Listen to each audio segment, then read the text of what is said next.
My brother invited us to stay at his place and said we wouldn't have to pay rent or bills. I work with money and my husband Charlie fixes cars. We live in the house where I grew up. But it's not just any house. It's been in my family for a long time and used to be where my dad ran his business. My brother was supposed to take over the business, so he studied economics in college. He even went to Oxford University to learn more about running a business. After that, he came back to the US and worked with our dad for a while. When our parents retired and moved away, they gave the business to my brother and the house to me, so my husband and I decided to live there. The house is in a great spot, close to public transportation and other important places like shops, hospitals, and schools. It's perfect for us now, and even when our kids grow up and move out, we'll still be comfortable here. I'm really thankful my parents gave me this house.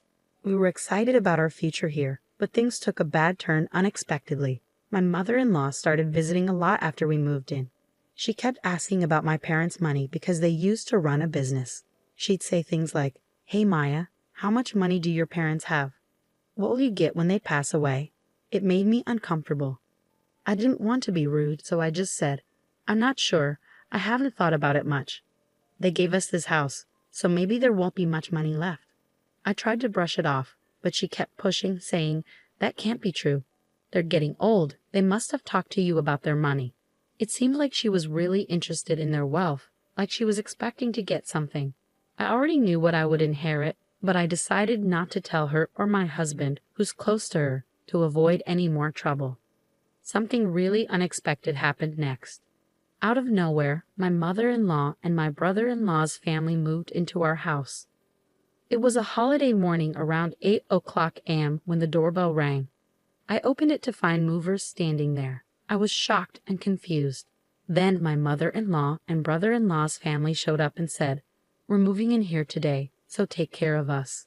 When I saw their smirking faces, I felt a shiver down my spine. My husband woke up, and when I asked him what was going on, he seemed unfazed and said, "What's the problem? There's plenty of space in this house for all of us." He acted like it was totally normal for them to move in. As if that wasn't surprising enough, my sister-in-law said something even more unbelievable. She said, "We were invited by your brother, Maya. He said we don't have to pay rent or bills, so we're counting on you." Then my brother-in-law started barging into rooms without asking and said, "This room gets good sunlight, so we'll take it, Charlie. Move all the stuff out into the hallway." I felt really dizzy after all this happened. This is my house, but they're acting like they own it, opening doors and claiming rooms. My mother-in-law and sister-in-law's family have been pretty rude for a while, especially my sister-in-law, who even went through my bag without asking. If they keep this up, they'll start taking over my space. I've had enough. This is my house, so why are you acting like you own it? I've had it. I want everyone to leave. I usually keep my cool and don't raise my voice. But seeing these people move into the house my parents gave me without asking and acting like it's theirs pushed me over the edge. That's why I lost control and yelled at all three of them. But then something unexpected happened. "How dare you talk to us like that? You're the one who should leave." The moment those words were said, I felt a sharp pain on my cheek. Did I just get slapped? It took me a few seconds to realize what had happened. I was shocked. I couldn't believe it. And all I could feel was the throbbing pain on my cheek. In that moment, something inside me snapped. I can't live with people who would do something like that, but this house belongs to me. I don't want them living here like parasites, so I decided to pack my things and leave, planning to tell my family about what happened. I needed to find a place far away from here, so I rented a monthly apartment for now. I'll have to commute to work from there. As soon as I told my parents about what happened over the phone, I could sense their anger, even from a distance, especially from my dad. He's always been very caring and has adored me and my brother. As a CEO, he was strict, but as a father, he was always kind and ready to help us out of any trouble. I didn't want to drag my parents, who were just about to retire, into this mess, but I had no choice because my rightful home was being taken away from me. While I stayed in the monthly apartment, I was sure that my husband and his family were making themselves comfortable in my house. So I decided to take action based on suggestions from my brother and father. A few days later, during my break, I checked my phone and saw dozens of missed calls and messages from my husband. I knew exactly why he was trying to reach me. I took action and called the water and electric companies to shut off the utilities. Our house relies completely on electricity, and without it, nothing works. We haven't set up solar panels yet, so there's no other way to get power. Since it's really hot right now, living without electricity and water must be tough. My husband's calls were probably about dealing with this situation. Just as I was about to ignore his call, my husband rang again, perfectly timed with my break. "Hey, what's going on?" "There's no power, and the water isn't running." "Did you cut off the electricity and water?" I could tell from his voice that he was in a panic. The house belongs to me, so now that I'm not living there, it wouldn't make sense to keep the electricity and water running, right? That's why I have them shut off. If I kept the utilities on, I have to pay the bills even though I'm not living there.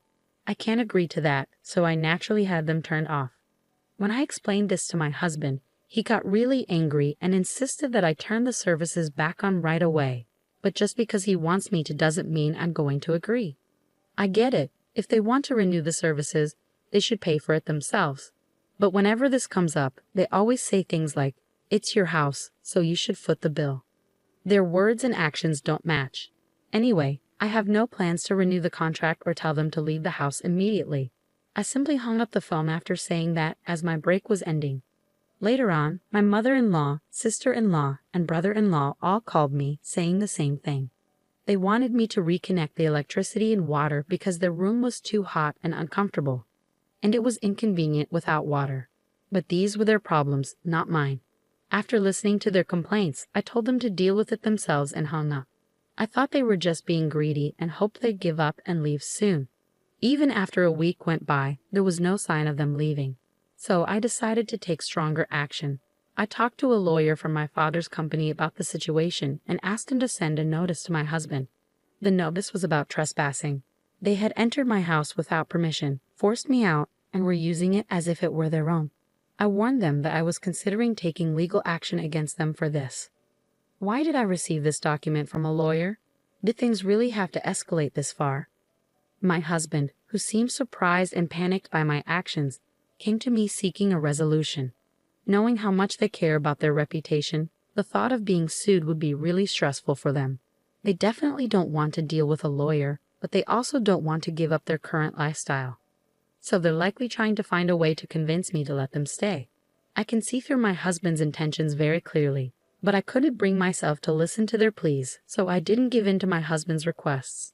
My husband finally exploded in anger, forgetting he was at work, and yelled at me, "Stop it. Just because we're being a bit sneaky doesn't mean you can act all high and mighty. Go back to how things were and drop the lawyer." Despite his loud outburst, I remained unaffected. Instead, I felt annoyed by his call, thinking, who does he think he is, taking over someone else's house? No matter how much he shouts, my stance won't change. If they continue squatting there, I'll take legal action. They better think twice before acting. Even as my husband continued yelling over the phone, I ignored him and hung up. It felt like a waste of time. I had already discussed divorce with my lawyer. When I got home, I saw missed calls from my mother-in-law and sister-in-law, but I knew they'd only try to settle things. I didn't want to waste any more time, so I blocked their numbers to avoid further calls.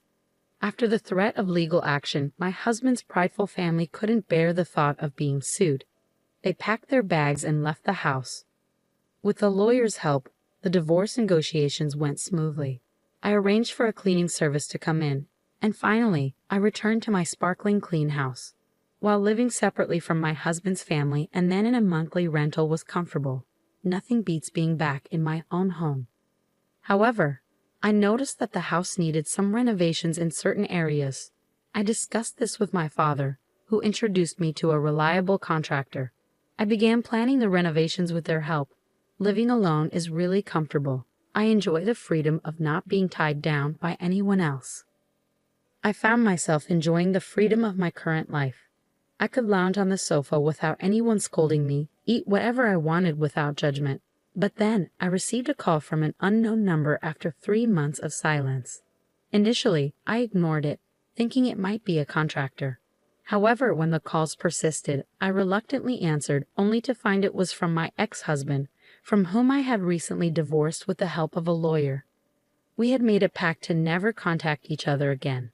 So why was he calling now, especially after changing his number? We had agreed through our lawyers to stay apart for good.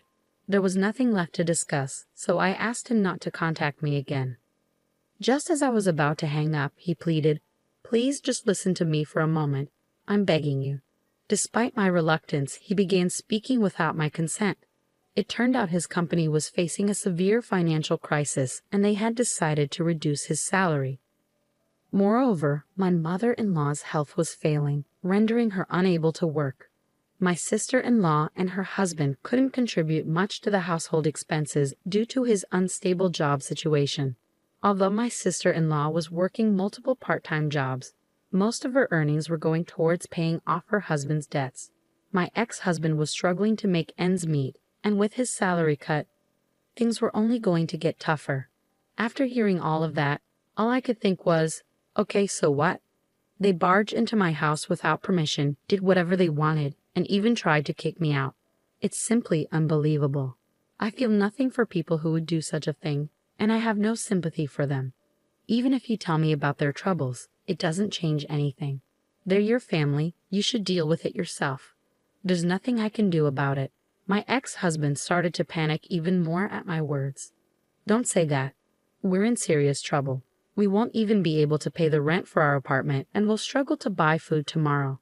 We used to be a family, right? Please help us, he pleaded, almost in tears. But I wasn't convinced. When I was in trouble, he did nothing to help, and he, along with my mother-in-law, looked down on me. Just like her, my sister-in-law and brother-in-law always belittled me. They insulted me for my appearance or my old-fashioned views. They didn't care how much it hurt me. My mother-in-law not only made things worse, but she also pressured me to have a baby as soon as possible.